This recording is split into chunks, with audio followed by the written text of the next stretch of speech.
Hablamos ahora, Ale, de los relegados siempre cuando hay ajustes, los monotributistas, ¿no? Que siempre quedan como atrasados respecto a la actualización que tienen los trabajadores formales, ¿no? En relación de Exactamente, dependencia. los monotributistas, los autónomos, ¿no? Exactamente. Todos estos cambios que hubo en materia impositiva, también en ganancias y en bienes personales. Vamos a consultar a Elizabeth Piacentini, es contadora. Gracias, Elizabeth, por atendernos. ¿Cómo estás? Buen día. ¿Qué tal? ¿Qué tal? Buenos días. ¿Cómo están todos? Bien, muy bien. Bueno, ¿qué tenemos que tener en cuenta en medio de este contexto de transición para lo que viene, para el 2024? Monotributistas, autónomos, ¿qué cambios se vienen? Bueno, ya tenemos las nuevas tablas para el 2024, de que como se ajustan de acuerdo a la movilidad jubilatoria. Fíjense el detalle, ¿no? Monotributo, las tablas para saber si te excediste o no te excediste, si te podés quedar en el régimen, se ajustan de acuerdo a la movilidad jubilatoria, que no es el índice más alto, justamente como recién mencionaban, ¿no? Entonces, bueno, se acaba de salir el índice para el mes de diciembre, para saber cuál es el mínimo de jubilación, entonces ahí tenemos ya las tablas nuevamente. Esto es un 110%, con respecto a las tablas que teníamos desde enero del 2023. Así que ya los monotributistas pueden saber que sus tablas aumentan. Nosotros, los monotributistas, vienen con una cierta incertidumbre, porque recordemos que desde septiembre, como un alivio para el monotributista, se dijo que no se lo iba a excluir. Este castigo que hace la AFIP, que cuando te pasaste del tramo de facturación, te excluye y te dice, bueno, de ahora tenés que pagar IVA, de ahora tenés que pagar autónomos. Bueno, esto quedó suspendido en nuestros 4 meses de crisis. Así que, bueno, estamos viendo qué pasa con estos monotributistas que se excedieron, ¿no? Ahora es como un alivio, por lo menos tener los números, bueno, saber cuál es mi monto sobre el cual no me tengo que exceder. Es decir, ¿no? que tenés, a ver, para traducirlo de alguna manera, tenés entonces un margen de facturación un 110% mayor, digamos, que el que tenías hasta el mes pasado. A enero, claro, a enero del 2023, porque también por una cuestión particular, este año, en julio, se volvieron a actualizar las tablas de monotributo, justamente porque en un semestre hubo tanta inflación, esto no pasó otros años, que realmente en julio también dieron como un alivio y subieron la tabla también ahí. Entonces la comparación es enero contra enero. Exacto, enero contra enero, 110%, o sea que, por ejemplo, un comerciante en los últimos 12 meses no puede haber facturado más de 16.957.000. Bien. Si facturó más de 16 millones, que serían 1.400.000 por mes, ya no es más monotributista. Pasa responsable inscripto, pasaría responsable inscripto. Y ahí cambia la cosa, ¿no? Ahí cambia sustancialmente la cosa. Ahora, fíjate que son volúmenes. A ver, por supuesto estamos en épocas de alta inflación y por lo tanto eso también afecta los niveles de consumo. Muchos comerciantes justamente se quejan de que las ventas les caen porque, bueno, justamente hay más restricción a la hora de gastar. Ahora, pero fíjate que los montos que nos está dando la especialista tributaria no son tan altos en realidad. 1,5 millones de pesos de facturación, para además, un comercio, ¿no? De facturación. No, nada. Por ejemplo, ningún kiosco puede ser monotributista, porque el kiosco, al facturar los cigarrillos solamente, que el cigarrillo no implica ganancia, ¿no? Porque el cigarrillo tenés un margen muy pequeño. Bueno, ningún kiosco puede ser monotributista. Sí, quizás algún servicio, porque en el servicio todo lo que te entra es ganancia, no tenés compra. Entonces, para los servicios, la tabla quedó, la de 12 meses, en 11.900.000, que serían 993.000 pesos por mes. Entonces, ahí sí, los servicios, los plomeros, los profesionales que se inician, las emprendedoras, los emprendedores, pueden quedar en monotributo. Tengo una consulta en relación con otros países, ¿no?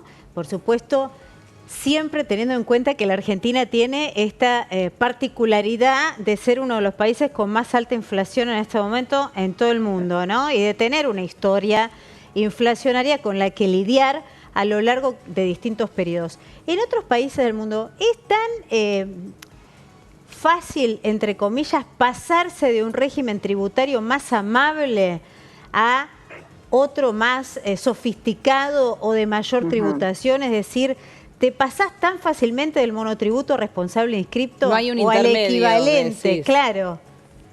Claro, en algunos países y en los países más desarrollados, como te puedo decir Estados Unidos, toda la primera instancia de una persona que empieza a trabajar, ya sea profesional, servicios o comercio, no tenés que pagar nada. Porque justamente te ayudan, inclusive ni siquiera tenés toda esta facturación electrónica que hay acá y controlador fiscal y todo eso no existe. Tomás una libreta, ¿no es cierto? Y empezás a anotar y declaras. Entonces cuando pasás ciertos montos, cientos miles de dólares de facturación al año, ahí empezás realmente a aportar. Esto es como cuidar un bebé, ¿no? O sea, el bebé cuando nace lo tenés que apoyar, acompañar, permitirle que crezca. A los 18 años les pones todas las obligaciones que tiene que tener ese joven, pero no cuando recién nace. Entonces, esta es la diferencia. Inclusive nosotros los contadores tenemos como una tabla, cuando alguien se quiere anotar en monotributo, que fue creado como un régimen fácil, muy fácil, y no quedó así, son 10 pasos para anotar a alguien en monotributo, ¿no? Claro. Es darle el alta en monotributo, darle el alta en la obra social, poner el CBU, excluirlo de que no le retengan en el banco, ponerlo en débito automático, que permita que pueda facturar. O sea, son 10 pasos, no es así, ¿sabés qué? Soy joven, me anoto monotributo y listo. No, claro, claro. Hablamos de bienes personales y los cambios, sí. Elizabeth, que viene para 2024. Sí. Hay nuevos mínimos. ¿Quiénes los pagan? Sí, también. Ya tenemos nuevos mínimos. Estos mínimos se actualizan por costo de vida, no por jubilación, por lo tanto subieron un poco más, subieron un poco más. Ya los tenemos para cuando cerremos la declaración jurada del 2023. Entonces, bienes personales, siempre tenemos un mínimo no imponible sobre el cual las personas que no lo superan con sus bienes no tienen que presentar ni pagar bienes personales. Ese mínimo subió a 27.337.000. Este es el mínimo no imponible. A valor dólar oficial son 73.000 dólares, ¿no? Algo así. También es bajo. Pero entendamos que aquí no incluye la vivienda queda exenta, que esto fue un cambio en los últimos años muy importante. Muy importante, claro. Entonces, claro, la vivienda porque además eso no, la sacamos. Fíjate que eso no incentiva justamente algo tan difícil en la Argentina como es acceder a la vivienda propia, claro. ¿no? Porque a la hora de pedir un crédito... Claro. Es dificilísimo y si encima de pagar el crédito, que es dificultosa la cuota, tenés que pagar impuestos sobre la casa que todavía no terminaste de pagar, es un ahogo tremendo.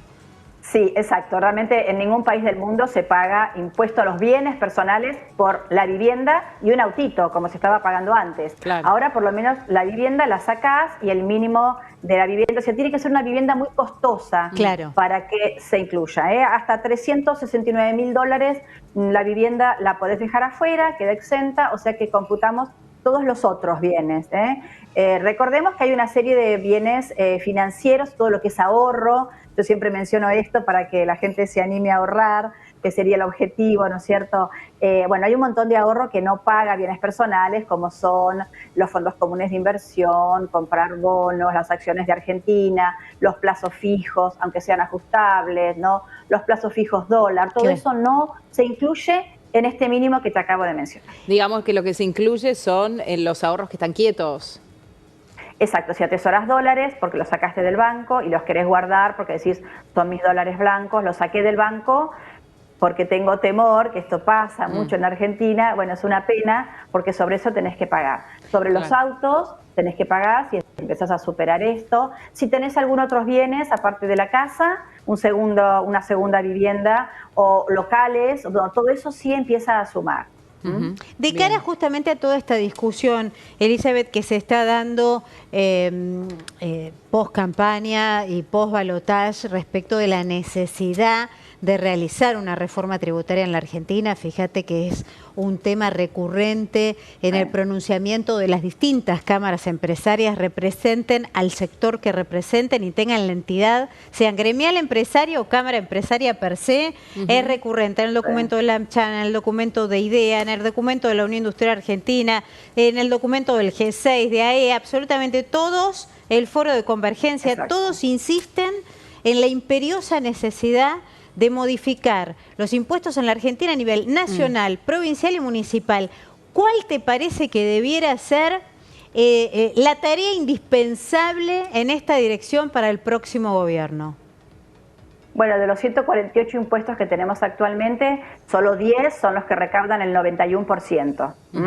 Por lo tanto, esos impuestos si bien habría que simplificarlos, ¿no es cierto? Son los que deberían quedar de una manera más progresiva, que realmente paguen los que tienen más ganancia y no los que están iniciándose. No las pymes, por ejemplo, que son las que tienen que reforzarse y generar valor. No los autónomos, que han quedado absolutamente distorsionados. Un autónomo que gana 2 millones de pesos por mes, el empleado no paga nada, ahora que está muy bien que no pague, pero el autónomo tiene que pagar 600.000 pesos de impuesto por mes de ganancia. Entonces, esas cosas hay que arreglarlas. Y los impuestos, la mayor cantidad de impuestos que hay, aparte de los nacionales, son los municipales y provinciales, que son los que no recaudan, los que generan como una burocracia terrible, como un elefante para controlar una serie de tasas que no recaudan nada. Entonces, todos esos, sí, por supuesto, hay que con criterio sacarlos, simplificarle la vida a la gente y centrarse en los más importantes. Bueno, veremos qué es lo que sucede. Frase de ayer del presidente electo: el ajuste no lo va a pagar la gente, lo tiene que pagar la política, lo que él llama la casta. Veremos qué pasa, ¿no? Con eso se supone que no habría creación de nuevos impuestos o que ahoguen aumento de la aún más presión a la tributaria, gente. que recordemos es una de las más altas en la Argentina en relación al PBI de toda América Latina, ¿no? Es un montón. Sí, exacto, de toda la región somos uno de los más altos. Pero coincido, justamente eso escuché también, y bueno, me parece que está bien encaminado el tema, ¿no? Como en cualquier hogar, atacar los gastos superfluos antes de, ¿no es cierto?, impactar en el ingreso de las pymes, que son las que generan el trabajo, y de toda empresa. Bueno, y habrá que ver qué pasa en el interior del país, ¿no? Porque tengamos en cuenta que hay un presupuesto todavía que empezar a tratar en el Congreso, que quedó para después de las elecciones por pedido del propio Javier Milei, en su momento, pedido de Milei a Massa, y un presupuesto que no sería tal como el que mandó el Poder Ejecutivo actual al Congreso, sino que tendría un fuerte recorte, y que el recorte vendría para las provincias o con los fondos coparticipables. Entonces, ¿qué va a hacer cada uno de los mandatarios provinciales con autonomía sobre su distrito para paliar ese recorte que se haga desde Nación, si es que realmente existe? Digo, bueno, siempre es tentador aumentar un impuesto, echarle mano al aumento de impuestos para poder recaudar. Pero eso también afecta al nivel de actividad, por ejemplo, ¿no? En ingresos brutos. Así pasó con ingresos brutos, tal cual. Ingresos brutos es un impuesto que al principio, por ejemplo, las industrias no lo pagaban porque estaba promovida la industria, y ahora están pagando tasas de un 5%. Tremendo. Entonces, es una brecha muy grande y justamente quita productividad a todo el país. Bien. Elizabeth Piacentini, contadora, gracias por este contacto. Muchísimas gracias. Buen día. Que tenga